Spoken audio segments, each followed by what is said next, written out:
All right, ClinchCapital here. Is it just me, or did everything become about money after 2020?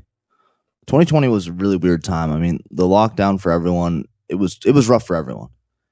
But the one thing I've noticed now talking to people close to my age and around my age is it seems like no one really has hobbies anymore. Everyone has like a side hustle instead. And everyone is really like hyper focused on money nowadays. Everyone's trying to invest and pinch every penny. Everyone's trying to cut expenses here and there, talking about cooking at home, not going out. Like people don't go out anymore and just hang out for the sake of hanging out. Like everything has been monetized, it seems like.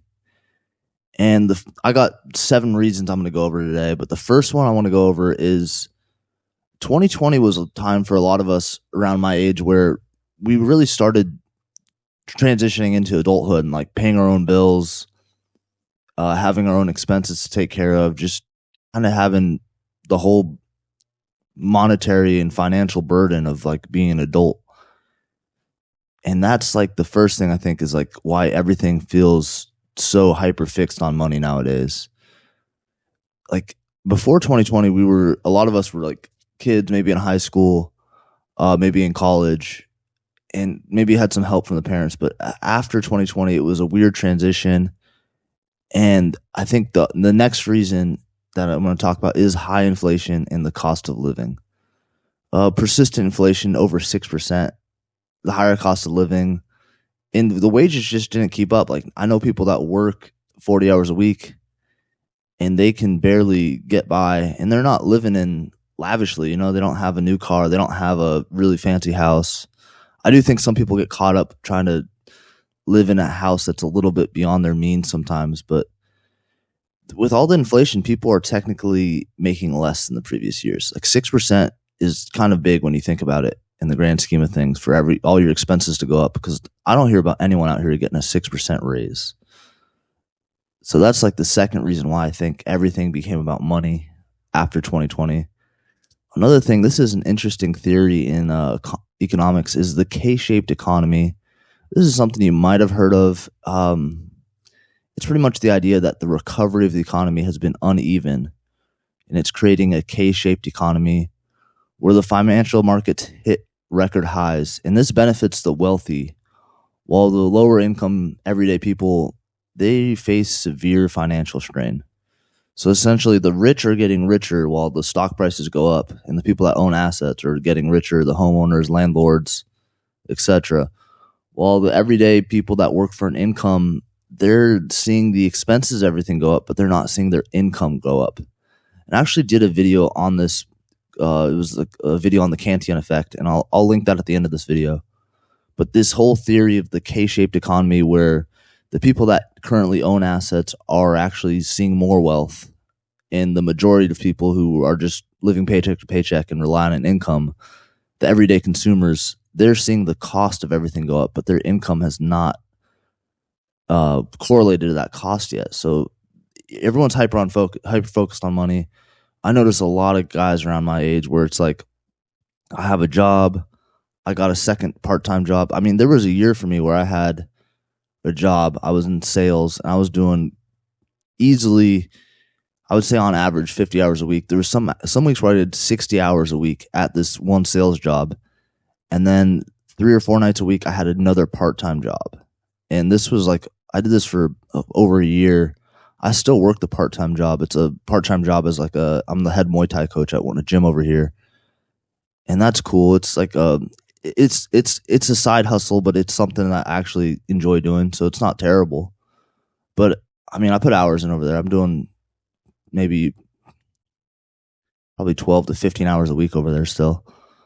But I was doing that while I was working 60 hours a week at the dealership, sometimes 50, but it was a lot of work. It was like, and this is a time when I noticed that everyone's kind of doing something like that. Like you have a job, and then you have a side hustle, or you're doing something on the side to make money. You're selling stuff on marketplace.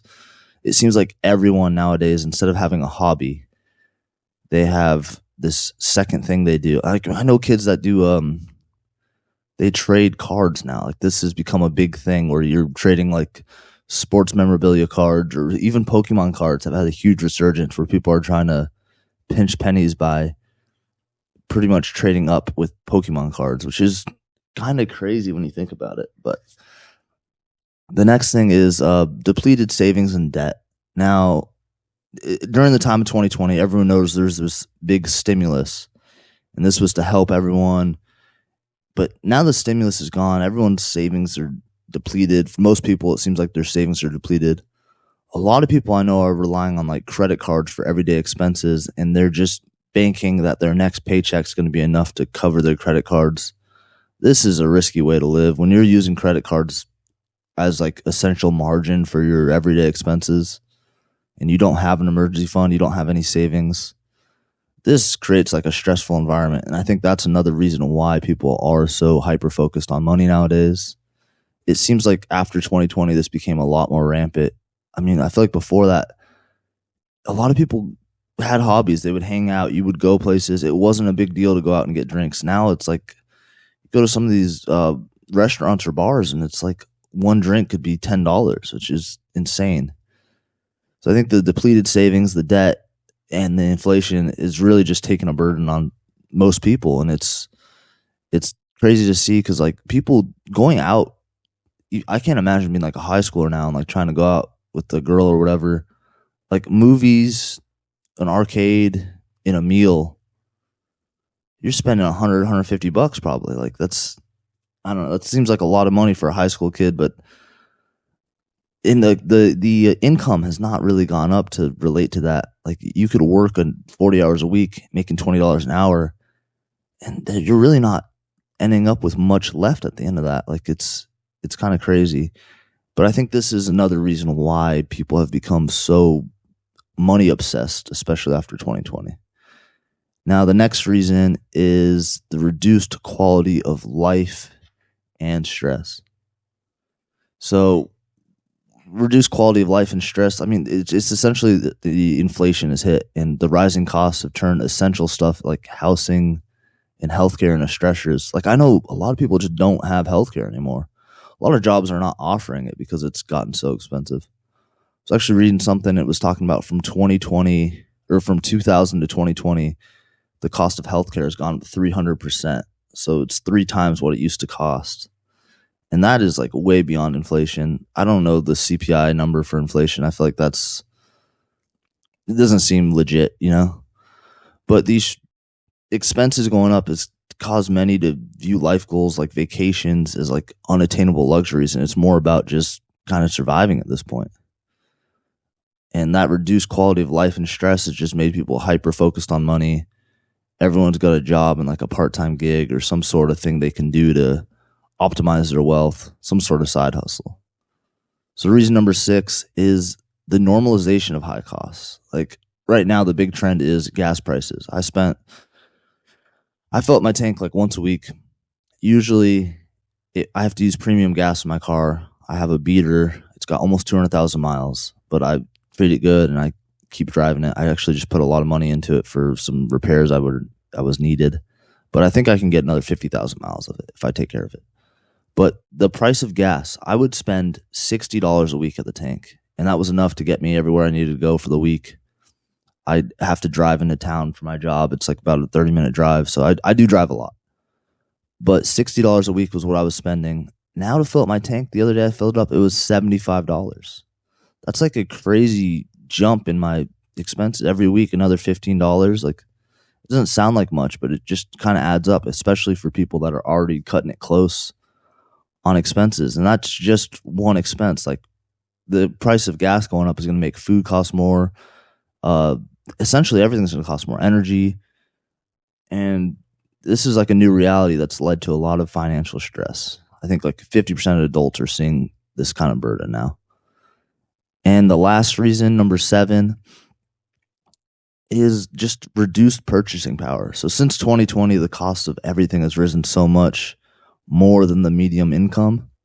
And this is really just strained budgets. So if you're like someone who's stuck to a strict budget, you might be realizing like, I need to adjust my budget, or my budget, I don't have money for this, or I got to get less groceries a month, or something has to get cut out. And this has led to this hyper focus on money where it's like we can't. A lot of people out there that just seems like they can't survive without having a second additional income, a second some sort of part time work, some sort of side hustle.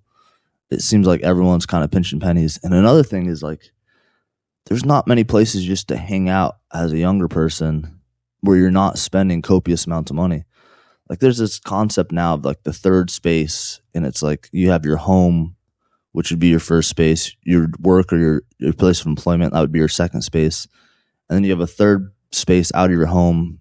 It could be like, in most cases, it's like a restaurant, a gym, something like this. Like there's some sort of third place where you go to just to hang out and socialize, have fun, maybe a pickleball court. I don't know. But this, even like just gym memberships have gone up. Going to a restaurant now is like crazy. Like some of the drinks, appetizers, a meal, like it's expensive now. You can easily spend $200 for two adults at a decent restaurant, and I don't know, it's just crazy to see how expensive everything's got. And then it's like, well, we wonder why no one's out enjoying the town. It's like a lot of people just can't afford it right now. And I think these are some of the reasons why everything's became so hyper focused on money. And I'm not just going to complain about it. I want to leave you with some solutions. So like I said, I was working a lot before. I was doing, some weeks I was doing 60 hours a week in the sales job, and it was like soul crushing eventually. I realized I needed to do something else. I actually got a second job. I transitioned out of the sales job into another position where I was a financial advisor, and I was going to do this for quite a while. I was like pretty excited to get this job. I got hired at a pretty big firm, and everything was seeming pretty good. Unfortunately, I had something come up, and I'm probably going to possibly be relocating soon. I'm not too sure, but this made it so I don't want to keep that job there. And I had to figure out something else. I had to move fast. And I got an opportunity for a job online. I get to do remote work now. I'm still doing some sales, and it's kind of crazy. I'm working from home, and I'm making more money than I did at my sales job and my job as a financial advisor. And it's crazy because there's a lot of opportunity out here on the internet. And having that additional income has given me time to do stuff like start this channel and start really working on this channel. And if you're interested in that, I can make a video on that. If you made it this far, I appreciate you. Another thing, I'm going to link at the end of this video of the Cantillon effect. If you're interested in money and what's happening with money, I did a video in the past about the Cantillon effect, and I think that has something to do. It was like a foreshadowing of what would happen with the monetary system. But I'm going to link that right now. Thank you for tuning in. If you made it this far, appreciate you.